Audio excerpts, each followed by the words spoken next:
ಬಲಿ ಕೊಡುವಂತಹ ಹೋರಾಟ ಅಲ್ಲ, ಅದು ಭಯೋತ್ಪಾದನೆಗಿಂತಲೂ ಭೀಕರ ಅನ್ನೋದು ಒಂದಿಷ್ಟು ವಿದ್ಯಾರ್ಥಿಗಳ ವಾದ. ಒಂದು ತಾಯಿ ಮಕ್ಕಳು ಅಡಿಬೇಕಂದ್ರೆ ರಕ್ತಪಾತ ಆಗಲೇಬೇಕು. ಶಾಂತಿಯಿಂದ ಗಾಂಧೀಜಿ ಹೇಳ್ದ ಬಯಸ್ದಂಗೆ ಇವತ್ತು ದೇಶದಲ್ಲಿ ಸ್ವತಂತ್ರನ ಅಥವಾ ಉಳಿಸ್ಕೊಳಕ್ಕೆ ಸಾಧ್ಯ ಇಲ್ಲ. ಭಗತ್ ಸಿಂಗ್ನಂಥ ಕ್ರಾಂತಿಕಾರಿಗಳು ಬೇಕು, ಗಾಂಧೀಜಿ ಅಂತ ಅಹಿಂಸಾ ಮಾರ್ಗವನ್ನು ಬೇಕು, ಅಂಬೇಡ್ಕರ್ ಅಂತ ಆದರ್ಶಗಳು ಬೇಕು. ಪ್ರತಿಯೊಂದು ಯಾವ ತತ್ವಶಾಸ್ತ್ರ ಇದೆ, ಯಾವ ಸಮಾಜಕ್ಕೆ ಈ ಸಮಾಜಕ್ಕೆ ಬಂದಂಥ ರೋಗಕ್ಕೆ ಮೆಡಿಸಿನ್ ಯಾವ ತತ್ವಶಾಸ್ತ್ರ ಕೊಡ್ತವೆ, ಆ ರೋಗಕ್ಕೆ ನಾವು ಇಂಜೆಕ್ಷನ್ ಕೊಡ್ತೇವೆ. ಸಮಾಜದಲ್ಲಿ ನಾವು ನೋಡ್ತಾ ಇದ್ದೀವಿ 99% ಪ್ರಜಾಪ್ರಭುತ್ವದ ಕಡೆ ನಾವೆಲ್ಲರೂ ಇದ್ದೀವಿ. ಆದರೆ ಎಲ್ಲೋ ಒಂದು ಮೂಲೆಯಲ್ಲಿ ಕಾಡಿನ ಮಧ್ಯೆ ಕೇವಲ 1% ಜನ ನಮಗೆ ಪ್ರಜಾಪ್ರಭುತ್ವ ಬೇಡ, ಆ ವ್ಯವಸ್ಥೆ ಇಷ್ಟ ಇಲ್ಲ ಅಂತ ಹೇಳ್ಬಿಟ್ಟು ಅವರ ಹೋರಾಟದಿಂದ ಮಾಡೋದ್ರಿಂದ ನಾವು ಯಾವಾಗಲೂ ಒಪ್ಪೋದು ಯಾವುದಕ್ಕೆ? ಬಹುಮತಕ್ಕೆ. ಒಂದು ಹೇಳ್ತಾರಲ್ಲ, ಕೋತಿ ತಾನು ಕೆಡದಲ್ದಲೆ ವನನೆಲ್ಲ ಕೆಡಿಸ್ತು ಅಂತ. ಹಾಗೆ ಅವರು ಇದಾಗ್ದಲೆ ಮುಗ್ಧ ಜನರಿಗೂ ಸಹ ತಮ್ಮ ಜೀವನವನ್ನು ನಡೆಸ್ಕೊಳ್ಳಿಕ್ಕೆ ಸುಧಾರಣೆ ಮಾಡಿಕೊಡ್ದಲೆ ಅವರಿಗೂ ಒಂದು ಕೆಟ್ಟ ದಾರಿಯಲ್ಲಿ ಕರ್ಕೊಂಡೋಗಿ ಯುವಕರನ್ನು ಸಹ ಅವರು ಈ ರೀತಿ ಮಾಡ್ತಾ ಇದ್ದಾರೆ. ಕಾಡಲ್ ಕೂತು ಹೋರಾಟ ಮಾಡಿದ್ರೆ ಮಾತ್ರ ಬದಲಾವಣೆ ಅಂತ ಅಲ್ಲ, ಜನರಿಗೆ ಏನು ಅಂದ್ರೆ ನೀವು ಒಪ್ತೀರಿ? ಓಕೆ,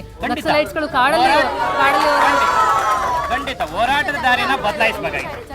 ಕಾಡಲ್ ಕೂತ್ರೆ ಯಾವ ಕಾರಣಕ್ಕೂ ಹೋರಾಟದಿಂದ ಫಲ ಸಿಗಲ್ಲ ನಮ್ಮ ದೇಶಕ್ಕೆ.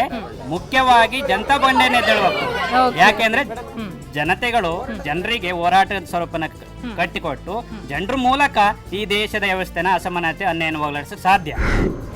ಈ ಸಕಾರಾತ್ಮಕವಾದಂಥ ದಾರಿ ಹಿಡಿಲಿ, ಪ್ರಜಾಸತ್ತಾತ್ಮಕವಾದಂತಹ ದಾರಿ ಹಿಡಿಲಿ. ಅದನ್ನು ಬಿಟ್ಟು ಒಬ್ಬರನ್ನ ಸಾಯಿಸೋದು, ಹಿಂಸೆ ಕೊಡೋದು, ಇದರಿಂದ ಬಂದೂಕ್ ಇಟ್ಕೊಂಡು ಸುತ್ತೋದ್ರಿಂದ, ಬಾಂಬ್ ಸಿಡಿಸೋದ್ರಿಂದ ಖಂಡಿತವಾಗ್ಲೂ ಜನರ ಮನಸ್ಸಿನಲ್ಲಿ ಭಯ ಹುಟ್ಟುತ್ತೆ ಹೊರತು ಈ ಪ್ರಪಂಚನ ಬದಲಾಯಿಸ್ತೀವಿ ಬಂದೂಕ್ ಇಟ್ಕೊಂಡು ಹೋಗಿ ಅಂದರೆ ಸಾಧಿಸೋದಕ್ಕಾಗೋದಿಲ್ಲ.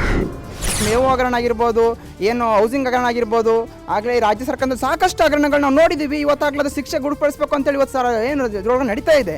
ಇಂಥ ವ್ಯವಸ್ಥೆ ಒಳಗಳನ್ನು ಕೂಡ ಜನಸಾಮಾನ್ಯರಿಗೆ ನ್ಯಾಯ ಸಿಗುತ್ತೆ ಅನ್ನತಕ್ಕಂಥದ್ದು ಒಂದು ನೆಗೆಗೆ ಈಡತಕ್ಕಂಥ ವಿಚಾರ. ಇದು ನಂಬಿಕೆನೇ ಇಲ್ಲ. ಹಾಗಾಗಿ ಜನ ಏನು ಮಾಡ್ತಾರೆ ಅಂದ್ರೆ ಜನರಿಗೆ ಒಂದೇ ಡಿಸೈಡ್ ಮಾಡ್ತಾರೆ. ಇವತ್ತು ಹೋರಾಟ ಒಂದೇ ಅವಶ್ಯಕತೆ ಇದೆ. ರಾತ್ರಿ ಹೊತ್ತಿನಲ್ಲಿ ಕೂತ್ಕೊಳ್ಳೋದು, ರಾತ್ರಿ ಹೊತ್ತಿನಲ್ಲೇ ಕಾರ್ಯಾಚರಣೆ ಮಾಡೋದು, ರಾತ್ರಿ ಹೊತ್ತಿನಲ್ಲಿ ಸಂಘಟನೆ ಮಾಡೋದು, ರಾತ್ರಿ ಹೊತ್ತಿನಲ್ಲೇ ಸಭೆಗಳನ್ನ ಮಾಡೋದು, ಅಂತ ಕಾರ್ಯಕ್ರಮ ಸ್ವಾತಂತ್ರ್ಯ ಬಂದಂತ ರಾಷ್ಟ್ರದಲ್ಲಿ ಯಾಕೆ ಬೇಕಾಗಿದೆ? ವ್ಯವಸ್ಥೆ ಏನಿದೆ, ಈ ವ್ಯವಸ್ಥೆ ಕೂಡ ಶ್ರೀಮಂತರ ಪರವಾಗಿರುವಂತ ವ್ಯವಸ್ಥೆ. ನ್ಯಾಯಕ್ಕೆ ಕ್ರಾಂತಿಯ ಪರಿಹಾರ ಅನ್ನೋದಾಗಿದ್ರೆ ಅಸಮಾನತೆಯ ತೊಟ್ಟಿಲಲ್ಲೇ ಬೆಳೆದಂತಹ ಡಾಕ್ಟರ್ BR ಅಂಬೇಡ್ಕರ್ ಅವರು ಇವತ್ತು ನಮ್ಮ ಸಂವಿಧಾನನ ಸೃಷ್ಟಿಸೋಕೆ ಆಗ್ತಾ ಇರಲಿಲ್ಲ. ಅವರು ಕೂಡ ಈ ಬಂದೂಕನ್ನ ಹಿಡ್ಕೊಂಡು ಕ್ರಾಂತಿಯ ಹಾದಿಯನ್ನ ತುಣಿತಾ ಈ ಕಾಡುಗಳಲ್ಲಿ ಅಡಿದುಕೊಂಡು ಸಮಾಜಕ್ಕೆ ನೇರ ಹೋರಾಟವನ್ನ ಮಾಡ್ದಲೆ ಈ ರೀತಿಯ ಕ್ರಾಂತಿಯ ದಾರಿಯನ್ನ ತುಳಿತಾ ಇದ್ರು. ಕ್ರಾಂತಿ ಅಂದ್ರೆ ಅದು ಒಂದು ರಕ್ತಪಾತ ಅಲ್ಲ, ಒಂದು ಬದಲಾವಣೆ ಸ್ವರೂಪನೇ. ಅದೊಂದು ಪರಿಕಲ್ಪನೆ ಬಿಟ್ರೆ ಅದನ್ನ ಒಂದು ರಕ್ತಪಾತ ಅಂತ ಸ್ನೇಹಿತರು ಕಂಪಲ್ಸರಿ ಒಪ್ಪ. ಕ್ರೌರ್ಯ ಅಲ್ಲ, ಕ್ರೌರ್ಯ ಅಲ್ಲ, ಅದೊಂದು ಬೆಳಕು. ನಮ್ಮ ದೇಶದಲ್ಲಿ ನಾವು ಕ್ರೌರ್ಯ ಮಾಡ್ತಾ ಇಲ್ಲ ಅಂತೇಳಿ 2010 ಜೂನ್ 29 ದಂಡೂರಿನಲ್ಲಿ ನಡೆದಂತ 80 CRPF ಯೋಧರ ಹತ್ಯೆ ಏನು ಅವ್ರ ಪ್ರಕಾರ?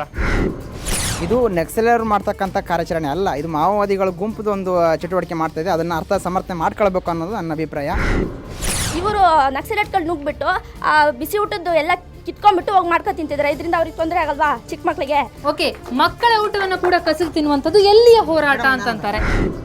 ಇವ್ರನ್ನ ಹುಚ್ಚು ನಾಯಿ ಅಂತೇಳಿ ಇವತ್ತು ಜನತೆ ಪಟ್ಟ ಕಟ್ಟಿದ್ದಾರೆ. ಇದನ್ನ ಒಡೆದೋಡಿಸ್ಬೇಕು ಅನ್ನೋ ಒಂದು ಪಟ್ಟ ಕಟ್ಟಿದ್ದಾರೆ. ಇದನ್ನ ಅರ್ಥ ಮಾಡ್ಕೊಂಡೇ ಹೋದ್ರೆ ನಾಳೆವರೆಗೂ ನಾಡ್ವರೆಗೂ ನೀವು ಕೊನೆವರೆಗೂ ಕೂಡ ಅದನ್ನು ಹುಚ್ಚು ನಾಯಿ ಅಂತಾನೆ ಕರಿತೀರಿ. ಫಸ್ಟ್ ಅರ್ಥ ಮಾಡ್ಕೊಳ್ಳಿ, ಜನತಾ ಬಂಡಾಯನೇ ಬೇರೆ. ಉಷ್ಣಾಯಿ ಅಂತ ಹಣೆಪಟ್ಟಿ ಕಟ್ತಾರೆ ಅಂತ ಹೇಳ್ತಿದ್ದಾರೆ ಅವರು. ನಮ್ಮ ಮಿತ್ರರು ಹೇಳಿದ್ರು, ಜೋಲ್ ಸುರ್ಸ್ಕೊಂಬಂದ್ರೆ ಮಾತ್ರ ಅದನ್ನ ಉಷ್ಣಾಯಿ ಅಂತಾರೆ. ಹಾಗೆ ಇವರು ಪೆನ್ ಇಟ್ಕೊಂಬಂದ್ರೆ ನಾವು ಯಾರು ಇವ್ರನ್ನ ನಕ್ಸಲ್ ಅಂತ ಹೇಳಲ್ಲ, ಗನ್ ಇಟ್ಕೊಂಬರ್ತಿದ್ದಾರೆ. ಅದೇ ನಾವು ತಪ್ಪು ಅಂತ ಹೇಳ್ತಿರೋದು.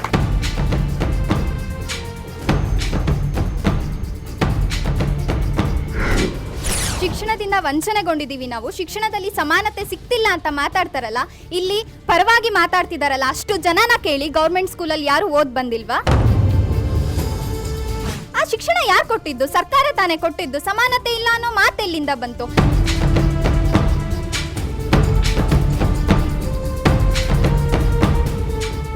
ಅಹಿಂಸಾ ಮಾರ್ಗವಾಗಿ ಹೋರಾಟವನ್ನ ಮಾಡಿದ್ದೇ ಆದಲ್ಲಿ ಏನನ್ನಾದರೂ ಸಾಧಿಸಬಹುದು ಅಂತನ್ನುವಂಥದ್ದು ಗೊತ್ತಿರುವಂತಹ ಸತ್ಯವೇ. ಜೊತೆಗೆ ಇಲ್ಲಿರುವಂತಹ ವಿದ್ಯಾರ್ಥಿ ಮಿತ್ರರಲ್ಲಿ ಹೋರಾಟದ ಬಗ್ಗೆ ಇರುವಂತಹ ಮಾಹಿತಿ ಏನು, ಹೋರಾಟದ ಬಗ್ಗೆ ಅವರಿಗಿರುವಂತಹ ಧೋರಣೆ ಏನು, ಎಲ್ಲವನ್ನ ಹಂಚಿಕೊಂಡಿದ್ದಾಯ್ತು. ಇದು ಈ ವಾರದ ಚಿಕ್ಕಮಗಳೂರಿನಲ್ಲಿ ನಡೆದಂತಹ ನಮ್ಮ ವಾಯ್ಸ್ ವಿಶೇಷತೆ. ಮತ್ತೆ ಮುಂದಿನ ವಾರ ಇನ್ನೊಂದು ವಿಷಯವನ್ನು ಇಟ್ಕೊಂಡು ನಿಮ್ಮ ಮುಂದೆ ಹಾಜರಾಗ್ತೀನಿ ನಮ್ಮ ವಾಯ್ಸ್ನಲ್ಲಿ. ಅಲ್ಲಿವರೆಗೂ ನೇರ, ದಿಟ್ಟ, ನಿರಂತರ ಸುದ್ದಿಗಾಗಿ ನೋಡ್ತಾ ಇರಿ ಸುವರ್ಣ ನ್ಯೂಸ್.